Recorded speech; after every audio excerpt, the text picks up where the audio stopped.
Vem fattar snabbast beslut? Vem bromsar mest? Ingen bromsar. Båda tar snabba beslut, ingen bromsar. Efter många år som vd lämnar nu Erik Selin över vd-posten i fastighetsbolaget Balder till Sharam Rahi. Men hur stort är egentligen skiftet och vad kommer att förändras? Och vad tänkte den nya vdn när han fick frågan? Ja, först så trodde jag faktiskt att det var inte på allvar först. Men sen när det landade i att det var en allvarlig fråga, då började jag fundera på om det var bäst för Balder eller inte. Vem älskar att köpa? Båda. Vem älskar att sälja?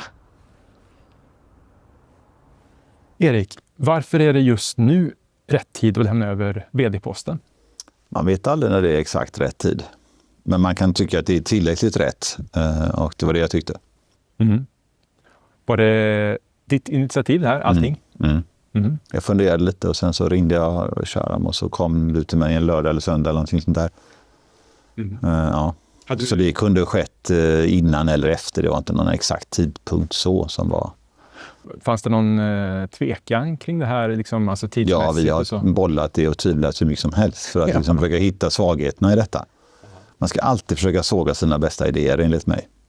Vad var svagheterna då, om vi började? Nej, men vi tyckte nog i slutändan inte att det var några svagheter. Men det gäller ju att tänka på det innan, för att om du gör det för fort, sen är det ju så dags va? Ja, det blir världens cirkus och backa bandet. Så vi var jättenojiga och hittade på alla möjliga olika saker som skulle kunna vara dåliga. Men kom ändå fram till att det här är ganska, eller väldigt säkert och tryggt. Kan du fatta ett stort förvärvsbeslut eller sälja någonting som Erik inte gillar? Vi har ju jobbat jättelänge ihop, om vi börjar där då. Vi har tittat på ganska mycket tillsammans. Och väldigt ofta utan att säga till varandra har vi känt samma när vi har lämnat den platsen eller den portföljen eller affären eller vad det är. Så att vi har väldigt mycket, vi tänker väldigt lika i den bemärkelsen i just förvärv och det, för att det är ju en koppling mellan hjärna, hjärta och mage. Och den har vi haft samma utan att säga till varandra. Under tiden har vi haft samma efteråt. Så jag tror inte det.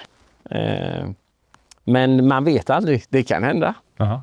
Nej, det är ju, Erik, du lämnar över vd-posten formellt här. Kommer du kunna låta bli att lägga dig i vd-frågor så att säga? Vet inte. Jag hoppas inte det. Jag hoppas inte det. Vi får se hur det går. Vi får se hur det går. Om ni inte är överens om någonting, så vad händer då? Men det har inte hänt hittills, så att därför så får det bli första gången och vi får nästan återkomma om det inträffar. Ja, vi får träna på det. Det har faktiskt inte hänt. Nej, det har inte hänt. Nej. Jag har aldrig haft något bråk eller någon meningsskiljaktigheter än så länge. Nej. Det är faktiskt så. Men det är ju först inom kort som så att säga, vd-hatten lämnas över. Ja, men det hade du märkt på 25-30 år, du vet. Det är inte så att det... Kommer marknaden märka någon skillnad på bytet? Jag lämnar frågan öppen till båda här. Det borde den göra kanske, för vi kommunicerar på lite olika sätt. Om du tänker kommunikation så har vi olika sätt att prata. Siffrorna blir vad det blir, men... Berätta, hur pratar du Erik här? Men jag är generellt mer introvert och finansiell person. Och Sharam är mer extrovert och handlingskraftig. Sharam, stämmer det? Ja, det stämmer. Och därför har vi haft väldigt bra roller hittills, på riktigt. Det jag tror framför allt kommer bli största skillnaden är att Erik i media har ju också pratat om andra saker. Jag kommer ju fokusera att prata om fastigheter. Så jag är ointressant att prata om andra saker. Jag kan bara fastigheter. Så att mitt fokus kommer ligga 100% här. Och Erik, vad blir största skillnaden för dig nu då när du lämnar vd-skapet? Det blir mer frihet och många arbetsuppgifter försvinner helt enkelt. Så blir det ju. Löpande firmateckning försvinner ju. Så mycket löpande saker går ju bort. Det blir så. Men du kommer vara kvar som arbetande styrelseordförande. Vad innebär det i praktiken? Nej, men jag ska fokusera i den rollen på kapitalallokering, finans, intressebolag. Alltså sånt som vad ska man säga, där det finns en stor poäng att jag inte bara försvinner plötsligt. Många affärer och relationer kan ju sträcka sig årtionden tillbaka. Det vore ju inte så smart att bara säga att nu finns de inte längre. Och sen tycker jag det är roligt med banker och sådär, så där fortsätter jag gärna haka på.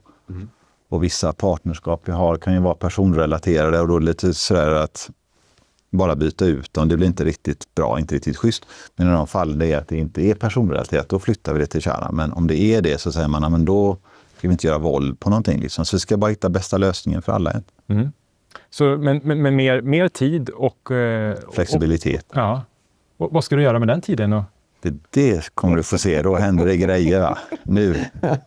Ja. Visst är det i vardagen. Hur gör man för att bygga Balder-känslan i bolaget? Nej, men det har blivit en väldigt bra kultur eller kemi eller gemensamhetskänsla, familjekänsla egentligen. Vi ser det som en familj, vi beskriver det faktiskt så. Så att vi har den danska familjen och den svenska familjen Den och vi uttrycker ja. oss faktiskt som att det är en familj. Vi vill ha, den känslan vill vi ha. Familjen Balder. Hur ska du göra för att fortsätta förvalta den här familjekänslan som Erik pratar om? Exakt samma. Egentligen inte... Jag tänker inte annorlunda. Vi har ju byggt den här kulturen ihop. Du har gjort det mest. Ja. Men... men jag tycker om... Jag tror att för att kunna behålla den här familjära känslan så måste du som ledare vara ganska nära både kund och beslut.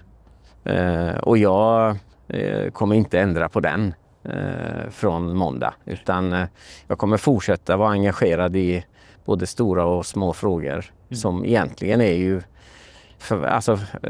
driva fastighetsbolag är ju inte så komplext. Vi ska ha fulla hus till smarta kostnader och nöjda kunder och nöjda medarbetare.